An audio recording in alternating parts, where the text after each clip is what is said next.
오늘 우리에게 주시는 하나님의 말씀은 마태복음 6장 9절로 13절 말씀입니다. 마태복음 6장 9절로 13절의 말씀을 저와 여러분이 한 절씩 교독하겠습니다. 그러므로 너희는 이렇게 기도하라. 하늘에 계신 우리 아버지여, 이름이 거룩히 여김을 받으시오며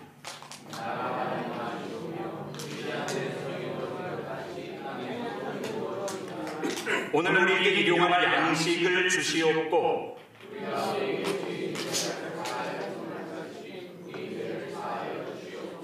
같이 읽습니다. 우리를 시험에 들게 하지 마시옵고 다만 악에서 구하시옵소서. 나라와 권세와 영광이 아버지께 영원히 있사옵나이다. 아멘. 나라와 권세와 영광이, 오늘은 주기도문에 관한 설교 가운데 마지막 시간입니다. 8번에 걸친 이 주기도문 설교의 마무리를 짓는 시간입니다. 오늘 말씀은 나라와 권세와 영광이 아버지께 영원히 있사옵나이다. 아멘. 이 구절이에요. 그런데 여러분, 성경책을 보면 이 말씀이 괄호로 이렇게 묶여져 있는 것을 볼 수 있습니다. 스크린에도 제가 괄호로 이렇게 묶어놨죠. 이 괄호가 무엇을 의미하는지 여러분이 가지고 계신 성경책의 서두에 보면 이런 설명의 구절이 있습니다. 제가 가진 성경을 찍어서 그걸로 이렇게 보여드리는 거예요. 성경전서 개역 개정판 해설, 우리가 요즘 개역 개정판으로 예배를 드리잖아요. 이 해설이 나오는데 거기에 보면 거의 마지막 부분의 설명 가운데 이런 설명이 나옵니다. 괄호의 용례를 알려주는 거지요. 본문 안에는 두 형태의 묶음표가 사용되어 있다. 하나는 네모처럼 그려진 괄호입니다. 그것을 꺽쇠 묶음이라고 표현하네요. 그리고 또 하나는 동그란 괄호죠. 손톱 묶음이라고, 한국말로는 그렇게 새로운 언어로 이렇게 표현을 하는가 봅니다. 근데 이렇게 설명을 합니다. 후대 사본의 첨가 본문 같은 것은 꺽쇠 묶음이나 손톱 묶음에 들어있다. 예를 들면, 그러고 두 번째 예로 드는 것에 주기도문의 마지막 구절이 나오죠. 예를 들면 나라와 권세와 영광이 아버지께 영원히 있사옵나이다 하고 괄호로 이렇게 묶여져 있는 것을 왜 성경책에 여러분 어디에 보면 네모난 괄호가 또 어디에 보면 이 동그란 괄호가 이렇게 들어가는지 그 용례를 앞에 보면 이렇게 해설해서 설명을 이렇게 해줘요. 이게 무슨 말이냐? 나라와 권세와 영광이 아버지께 영원히 있사옵나이다. 아멘. 이 말씀은 원래 주기도문에 포함되어 있지 않았다는 거예요. 예수님께서 제자들에게 너희들 이렇게 기도해라 하고서 가르쳐 줄 때 마태가 그것을 듣고서 나중에 복음서에 이렇게 기록을 하는데 그때에는 이 말씀이 들어가 있지 않았어요. 그런데 교회가 2세기, 3세기를 지나면서 마태복음을 필사했던 사람들, 예전에는 여러분 인쇄기나 복사기 그런 게 없잖아요. 그러니까 성경을 이렇게 옮기려면 그것을 필사하는 거예요. 직접 자기가 적는 거죠. 그대로 적는데 2세기, 3세기를 지나면서 필사자들이 주기도문의 이 부분을, 이 괄호로 묶여져 있는 이 부분을 덧붙였다는 겁니다. 주기도문에서 이 부분을 덕설러지라고 그래요. 영어로는. 우리말로 번역하면 송영입니다. 여러분, 송영이 영화롭게 칭송하다 이런 말이지요. 예배 중에 하나님을 높여서 찬양하는 거, 그게 송영입니다. 여러분, 예수님 당시에 또 2세기, 3세기까지 초대교회 시대에 유대교 전통 가운데서는 회당에서 드리는 회당 기도의 전통이 있었어요. 이 회당 기도의 전통이 어떤 것들이 있냐면 이 회당장이 대표 기도를 하라고 누군가 한 사람을 세웁니다. 아까 우리 이봉자 권사님이 대표 기도를 했잖아요. 대표 기도를 다 맞추면 회중들이 뭐라고 해요? 아멘 하고 화답하죠. 이게 유대교 회당 기도의 전통이에요. 거기서부터 연유된 겁니다. 그래서 오늘날의 기독교 교회도 이 회중이 기도를 하면 그 대표자 기도가 끝나면 나도 그 기도의 심정과 같이 그렇게 이루어질 것을 믿는다. 그러면서 아멘 하고 화답하지요. 그럼 이렇게 아멘 하고 화답하는 것 외에도 카디쉬, 이 히브리 말로 카디쉬라고 하는 회당의 송영이 있어요. 이 송영이 여러분 영화롭게 찬양한다 그런 뜻이라고 그랬죠. 영어로는 덕설러지 그러는데 이 회중이 기도한 다음에는 하나님을 찬양하는 노래를 같이 불러요. 이런 내용이 들어갑니다. 하나님의 이름을 높이고 그의 나라를 소망하는 내용.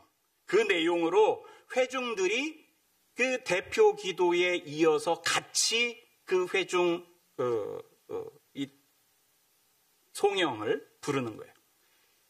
이것이 초대 유대교의 전통이었는데, 근데 여러분 기독교의 출발도 처음 이렇게 회당에서 복음을 전하고 유대인 공동체에서부터 시작해서 점점 이방인들에게 이렇게 퍼져나가는 가운데 이 회당 전통을 끌고 옵니다. 그래서 기독교회에서도 예배 가운데 기도를 하면 이 예수님 당시에도 또 예수님 제자들이 활동하던 시대에도 1세기, 2세기까지 기도 후에 함께 하나님 나라를 고대하고 또 하나님의 이름을 높이는 그런 여러분 회중 찬송을 같이 불렀어요.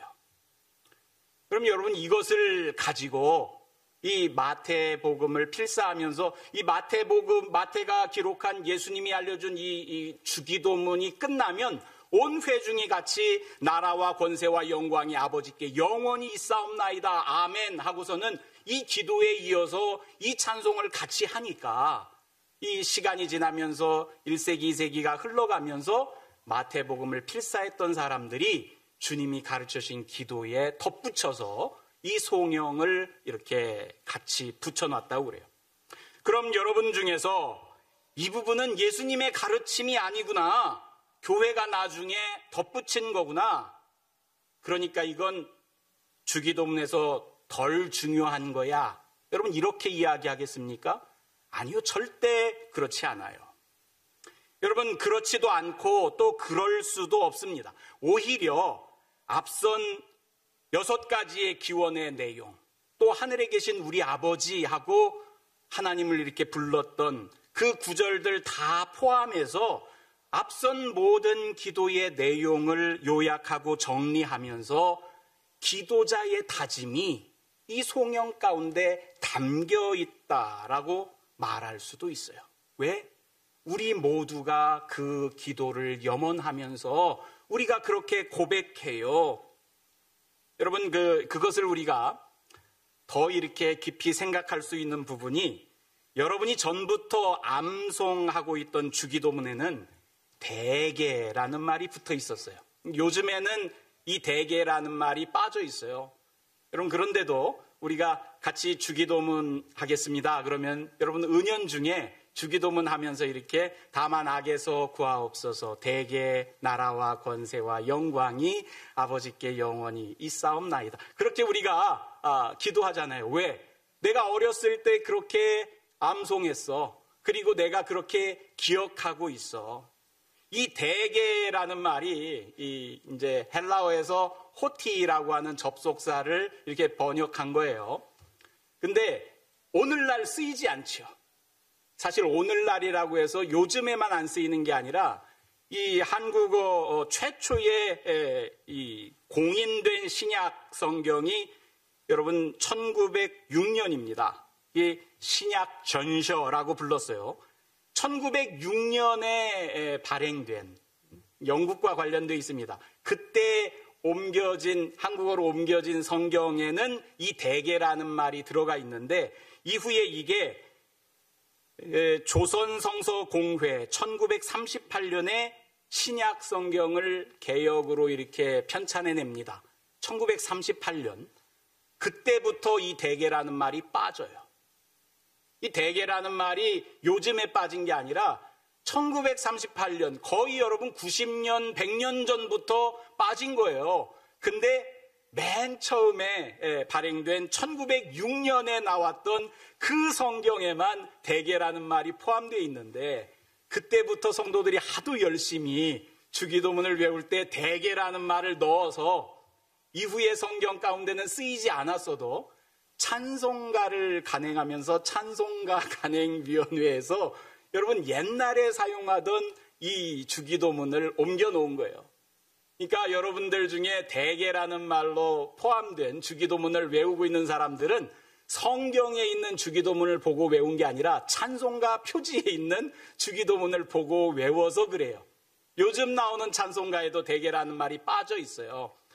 여러분 대개 그러면 우리가 그냥 in general, 대충, 대략 이렇게 생각하는데, 근데 여기서 쓰인 대개는 한자어로 그것과 달라요. 표현이. 대개라는 말이 일의 큰 원칙으로 말하건대 이런 의미래요. 이 앞선 기도들 6가지 그 기도의 내용들, 그것을 담아서 이걸 큰 원칙으로 바라보건대 나라와 권세와 영광이 아버지께 영원히 있사옵나이다. 또 앞서서 6가지 이런 기도를 드렸어. 그리고 이 대개라는 말이 또 어떤 의미를 가지고 있냐면, 왜 그런가 하면, 이거는 영어로 for라고 번역했죠. because 이런 의미랑 조금 가깝죠. 왜 그런고 하면, 우리가 왜 이런 기도를 앞서서 드렸는가 하면, 나라와 권세와 영광이 아버지께 있다고 우리가 믿기 때문에 이런 기도를 드렸습니다. 하고서는 자기 신앙 고백적인 표현이 담겨져 있는 송영이라고 할 수 있어요.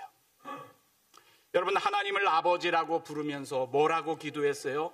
이름이 거룩히 여김을 받으라고, 하나님의 나라가 임하라고, 하나님의 뜻이 땅에서 하늘에서 이루어진 것처럼 이루어지라고, 또 우리에게는 일용할 양식을 달라고, 또 우리가 서로를 용납하고 사여준 것 같이 내 죄도 사여달라고, 또 우리를 시험에 들게 하지 말고 악에서 구해달라고 이렇게 기도를 드렸어요. 우리는 왜 이런 기도를 드리는가? 온 회중이 함께 고백하기를, 나라와 권세와 영광이 아버지께 있다고 믿기 때문에 이 구절을 기도에 담아 드리면서 하나님의 주권을 내가 인정하는 거죠. 나라가 임한다. 하나님의 주권을 인정하는 거예요. 여러분, 그분의 나라와 권세가 영원히 지속될 것임을 선포하는 거죠. 내가 기도만 그렇게 하는 게 아니라, 실제로 하나님의 나라와 권세와 파워죠. 그리고 하나님의 그 권능과 또 하나님께 영광이 영원히 하나님 아버지에게만 있습니다 하는 그것을 다짐하고 고백하면서 이 송영을 함께 하는 거예요. 그리고 마지막에 아멘 그러죠. 아멘이 뭐예요? 그렇습니다. 다시금 인정하는 거지요. 반복하는 거예요. 나라와 권세와 영광이 누구에게 있어? 아버지에게 있어. 아버지에게 있어. 여러분, 주기도문의 송영은 그래서 앞선 6개 청원 내용과 내가 합해지는 거예요. 앞서서 내가 이렇게 기도드린 것, 그것의 내가 믿고 고백하는 신앙과 같습니다 하는 표현이 여러분 이 송영 가운데 있는 거죠. 여러분, 기도를 드려요. 아버지의 이름이 거룩히 여겨지고 아버지의 나라가 임하기를 바라고 아버지의 뜻이 이루어지기를 바라고 그렇게 기도하는데, 그 기도한 기도자가 나는 이것을 믿으면서 그 기도대로 살겠습니다 하는 다짐, 그 신앙 고백이 이 송영 가운데 들어가 있어요. 여러분, 우리는 주기도문을 쉽게 생각하고 쉽게 기도합니다. 그런데 사실 이게 쉬운 기도가 아니에요. 가장 어려운 기도입니다. 그 기도의 내용을 내서 그 기도대로 살겠습니다 하는 다짐, 그 신앙 고백이 이 송영 가운데 들어가 있어요. 여러분, 우리는 주기도문을 쉽게 생각하고 쉽게 기도합니다. 그런데 사실 이게 쉬운 기도가 아니에요. 올리는 것이 송영입니다. 나라라고 그랬죠. 우리가 여러분 앞서서 나라가 임하시오며 기도할 때 그 내용으로 여러분 앞서서 이렇게 나눴잖아요. 8차례니까 오늘까지 8달이에요. 지난해 8월부터 시작해서 4명이 이렇게 돌아가면서 설교하니까 한 달에 한 번씩 했더라고요. 근데 생각이 나시는 분들도 있을런지 모릅니다. 나라라는 단어, 여러분 하나님께서 다스리시는 영역이지요. 하나님의 통치가 이루어지는 곳, 하나님의 나라가 아버지께 있습니다. 이 고백은요, 이 하나님의 통치 가운데 우리가 있습니다. 내 주인이 하나님입니다. 내 주권이 나에게 있는 게 아니야. 내 인생의 주인이 아버지야. 그걸 고백하고 인정하는 거지요. 여러분, 우리가 그러면서 그때 사형리 의자에 내가 앉아있냐, 하나님이 앉아있냐, 여러분 그런 거 생각해 본 적이, 내가 앉아있으면 내가 주인 돼서 잘 살 것 같지만 온통 혼돈 가운데, 그러나 아버지가 나라가 아버지께 있다, 아버지가 내 주인입니다, 그 고백 가운데 살 때, 그때서야 세상의 질서가 바로 잡혀가는 것을 우리가 알 수 있어요. 하나님은 이 땅과 하늘을 포함한 모든 만물을 다스리시는 분입니다. 그걸 인정하는 거예요. 하나님께서 세상을 창조하셨을 때 그분이 세상의 주인이셨습니다. 그분의 나라가 이미 이 땅에 임했고 예수님께서 그것을 선포하셨지요. 하나님의 나라가 너희들 가운데 임하였노라고. 그 말씀, 그 나라가 이 땅에서 시작되었음을 선포하면서 우리는 그 신앙 고백 가운데 지금도 사는 거예요. 하나님의 나라가 임했습니다. 그리고 온전한 하나님의 나라가 주님 다시 오실 때 완성될 겁니다. 나는 하나님 나라의 백성으로 내 주인이 하나님이야. 내가 아니야. 내 주장대로, 내 마음대로 남을 부리고 사는 것이 아니라 하나님께서 원하시는 대로 내가 순종하며 살겠습니다. 그런 다짐이 있는 거지요. 여러분, 우리는 주기도문을 드릴 때마다 이 나라를 구하는 마음을 늘 새롭게 가져야 합니다. 하나님의 나라가 임하시오며 그 기도처럼 하나님께서 이 땅에서 더 많은 사람들의 삶의 주인으로 다가갈 수 있도록 우리가 도와야 할 거예요. 그분의 통치가 세상 모든 곳에 다 미칠 수 있도록 그분의 통치가 확장되기를 기도하는 마음으로 이 기도를 드려야 할 겁니다.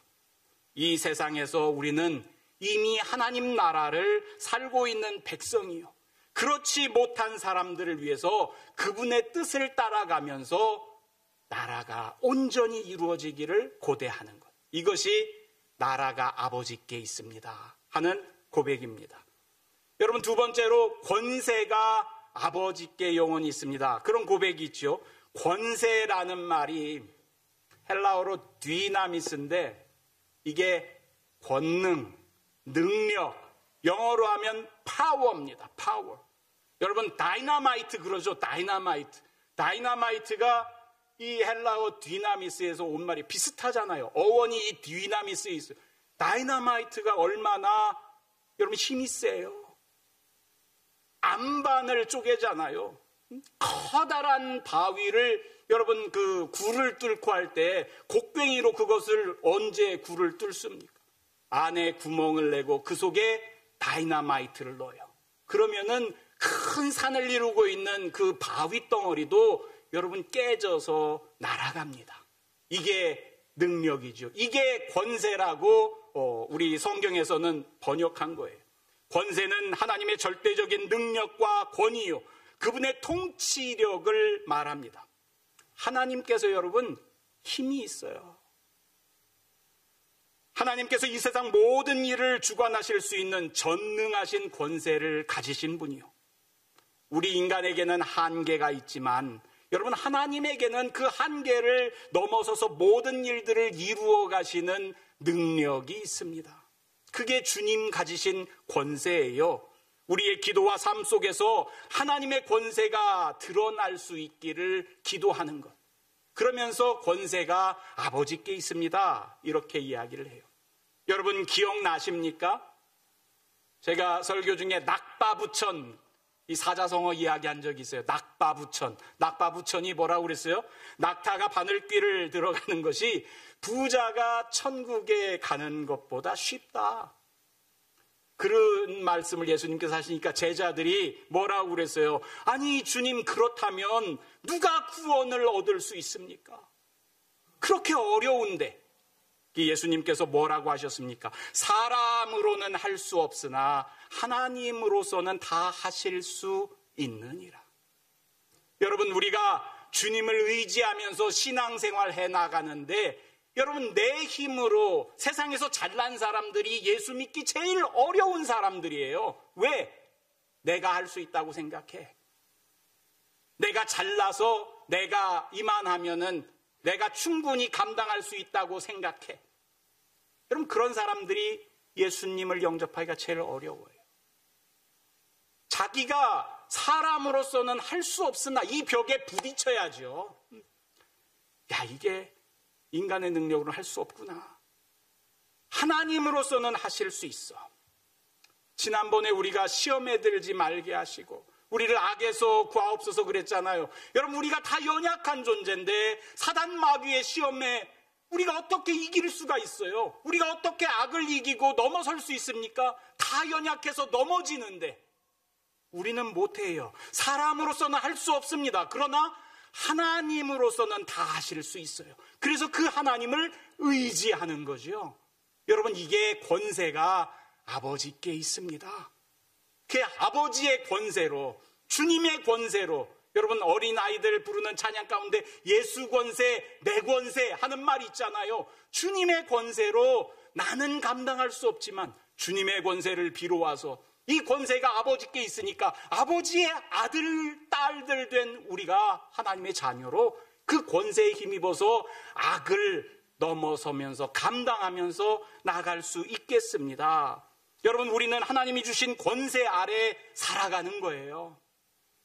그분의 뜻을 실천하는 자로서 그분의 능력을 의지하면서 나가는 겁니다.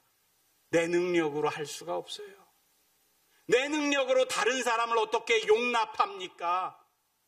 여러분, 우리가 10,000달란트 탕감받았어도, 내 모든 죄가 사함받고 내가 구원받았어도, 나는 여러분 200데나리온 빚진 사람도 내 속에 품지 못하면서 사는 게 우리 인생들 아닙니까? 내 능력으로는 할 수가 없어요. 뭐로 하는 거예요? 아버지 권세로. 여러분, 아버지 권세로 다른 이도 용납하고 품고, 아버지 권세로 사단의 시험도 물리치고, 여러분 아버지 권세로 우리가 그렇게 승리하며 나갈 수 있다고 다짐하는 것이 송영이요. 주기도문의 송영입니다. 여러분, 마지막으로 영광이 아버지께 있습니다. 이렇게 이야기를 해요. 영광은요, 하나님의 위대함과 아름다움을 나타내는 말이요. 여러분, 영광이 누구에게 있어요? 하나님 외에는 영광이라는 말이 어울리는 분이 없어요. 하나님께서는 그분의 영광을 드러내시는 분이요. 그 영광은 모든 피조물과 하늘과 땅에서 찬양받아 마땅합니다. 여러분, 우리는 하나님께 영광을 돌리며 그분의 거룩함, 그분의 위대함을 고백하도록 지어진 존재예요. 요즘에는 예수 믿는다고 고백하면 쉽게 세례를 받지만, 여러분 예전에는 학습이라는 걸 받았어요. 기독교가 뭔지, 신앙이 뭔지, 내가 믿는다고 고백하는 것이 뭔지, 성경이 뭔지, 하나님은 어떤 분인지 그런 것을 학습 가운데 가르쳐요. 이 대표적인 학습서가 여러분 웨스트민스터 캐테키즘입니다. 웨스트민스터의 요리문답, 근데 그 요리문답이 두꺼운 책을 가리켜서 대요리문답, 큰 요리문답이라고 그러고, 작은 소책자를 가리켜서 소요리문답이라고 이야기를 해요. 이 대요리문답은 두꺼우니까 여러분들이 그걸로 학습받을 일이 거의 없고, 예전에 여러분 한국의 장로교회들은 다 이 웨스트민스터 소요리문답을 가지고 학습을 시켰어요. 근데 그 소요리문답 가운데 첫 번째 주어지는 질문이 뭐냐? 사람의 인생에 제일 되는 첫 번째 목적이 뭐냐? 당신 이렇게 태어났는데 당신을 태어나게 한 이유가 뭐냐? 내가 사는데 내가 사는 이유가 뭐냐? 그걸 묻는 거예요. 내 존재의 이유가 뭐지? 그때 답을 이렇게 알려줘요. 사람의 제일 되는 목적은 하나님을 영화롭게 하는 것과 영원토록 그를 즐거워하는 것이다. 여러분 기억납니까? 학습 받으신 분들 기억날 거예요. 아, 사람의 제일 되는 목적은 하나님을 영화롭게 하는, 하나님께 영광 돌리는 거야. 이 말이에요. 이 영광이 아버지께 있습니다. 이 말과 같은 말입니다. 여러분, 사도 바울이 고린도전서 10장 31절에 이렇게 말합니다. 너희가 먹든지 마시든지 무엇을 하든지 다 하나님의 영광을 위하여 하라. 내가 먹는 것도, 내가 무엇을 마시는 것도, 내가 어떤 일을 하는 것도 다 하나님의 영광을 위해서 하래요. 이렇게 말하니까 이게 굉장히 추상적인 것처럼 들리는데 사도 바울이 이어서 다음 구절에 이 말을 이렇게 설명해 줍니다. 이게 여러분 결코 추상적인 게 아니야. 사도 바울이 이 말을 어떻게 이어가는지 이렇게 이야기합니다. 유대인에게나 헬라인에게나 하나님의 교회에나 거치는 자가 되지 말아라. 거치는 자가 뭐예요? 남에게 걸림돌이 되지 마라 이거예요. 하나님께 영광 돌린다는 말이요, 무슨 올림픽에 나가서 금메달 따고 노벨상을 받고 그리고선 하나님께 영광 돌립니다, 이런 게 아니라, 야, 다른 사람들 넘어지게 하지 마, 누군가를 시험에 들게 하지 마. 이게 하나님께 영광 돌리는 일이래요. 그리고 이어서 이렇게 말합니다. 모든 일에 모든 사람을 기쁘게 해라. 여러분, 다른 사람을 기쁘게 하는 게 하나님께 영광을 돌리는 거래요. 개그맨들이 가장 많이 하나님께 영광 돌리는 것 같아요. 그죠? 여러분, 누군가를 웃게 만드는 사람, 그게 하나님께 영광 돌리는 거예요. 그럴 것 같아요. 왜? 모든 사람들이 다 하나님 형상대로 지음받았잖아요. 그 하나님 형상대로 지음받은 사람이 환하게 웃도록 만드는 것, 그게 하나님께 영광 돌리는 거래. 사도 바울이 그렇게 이야기를 이어갑니다. 그리고 마지막으로 자신의 유익을 구하지 아니하고 많은 사람의 유익을 구하여라. 여러분, 하나님께 영광 돌리는 게 내 유익을 위해서가 아니라 나 말고 다른 사람, 더 많은 사람의 유익을 위해서 일하는 것, 이게 하나님께 영광 돌리는 거랍니다. 여러분, 나라와 권세와 영광이 아버지께 영원히 있사옵나이다. 아멘은 하나님의 영광이 계속해서 영원토록 지속되기를 고백하는 말이에요. 세상 모든 것은 잠시입니다. 모든 권세 영광도 잠시예요. 그러나 하나님께 받으시는 영광은 영원합니다. 우리가 이 땅에서 경험하는 모든 고난과 시련도 결국에는 하나님의 영광을 나타내는 과정인 것을 믿을 수 있길 바랍니다. 그 영광을 위해서 같이 나아갑시다. 결론입니다. 나라와 권세와 영광이 아버지께 영원히 있사옵나이다. 아멘. 이것은 하나님께 대한 우리의 믿음과 신뢰와 경배의 고백입니다. 이 고백을 통해서 우리는 하나님의 주권을 다시금 인정하고 그분의 뜻을 이루어가는 삶을 살아가기를 다짐하는 거예요. 또한 이 구절은 우리의 기도와 삶 속에서 하나님께 영광을 돌리는 자세를 더욱 확고히 하고 하나님께서 우리에게 주신 권세와 능력을 믿고 그 안에서 살아가기를 소망하는 마음을 가지게 합니다. 우리는 하나님이 주시는 그 나라와 권세의 영광을 세상에 더 많이 나타내기 위해서 그분의 뜻을 따라 살아가야 할 책임이 있습니다. 그분의 영광이 우리의 삶 속에 드러나도록 하나님께 영광을 돌리며 살아가는 삶을 여러분 모두가 살아가기를 주님의 이름으로 축원합니다. 하나님, 주님께서 가르쳐 주신 기도대로 우리가 기도하며 그 삶을 일구어 나갈 수 있기를 소원합니다. 아버지의 나라와 권세와 영광을 위해서 우리가 쓰임받게 하옵소서. 예수님 이름으로 기도드리옵나이다. 아멘. 우리 다 함께